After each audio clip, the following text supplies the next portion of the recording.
შინ ქალაქის მერმა დაწერა განცხადება გადადგომაზე. რაზე დაწერა საინტერესო, რაზე დაწერა, აზე თუ არა ხარ თქვენ, მე საიდან ახაგებ პირველად. რა არის, რაზე დაწერა? მიზეზები არა უხსნია. Როგორ ფიქრობთ, უნდა ეთქვა თუ არა ეს ხალხისთვის მიზეზები? უნდა ეთქვა მიზეზი, რაზე მიდის, ხო იყო მე. მერმა თუ დაგტოვა, ნენა ყველა დავჩეპით ისე უპატრონო.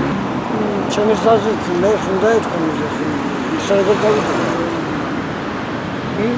რაღაცა მიზეზი ხო იყო. არა, ეს არ ვისოდი და ახლა გავიგე. და ვფიქრობ, ყოველმა თანამდებობის პირმა და ჩინოვნიკმა, რომელიც ხალხისგან, რომელსაც ხალხის მანდატი აქვს, აუცილებლად თუნდაც აი უბრალოდ დღეს ისეთი სიტუაციები ხდება, აუხსნელი არის. ადამიანებს ხალხს თავის ამომრჩევლს მით უმეტეს უნდა აუხსნას რა ხდება. არა მარტო ცალკეულმა ჩინოვნიკმა, არამედ მთავრობამ ერთიანად უნდა განაცხადოს რა ხდება ჩვენს ქვეყანაში. ასე რომ აქ ერთმნიშვნელოვანია, რა მგონია ვინმეს განსხვავებული აზრი ჰქონდეს.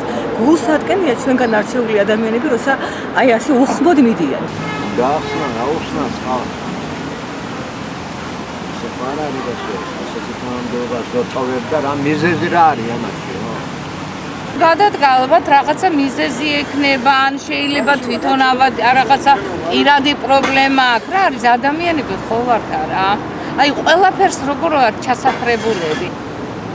ასე წაიდა ამ შოლისთვის უნდა ეთქვა ასე. ან ამასული ყან გაზეთზე დაეწერა ფეისბუქზე დაწერა. თვითონ და ხალხს აეხსნა. ხალხმა ახლა აირჩიეს.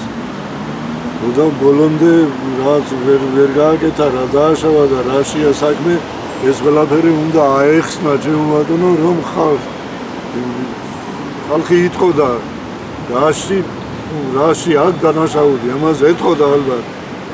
ანუ ფიქრობთ რომ რაღაც დააშავა ალბათ? აბა რაზე უნდა დასულიყო, ვერ გავიგე.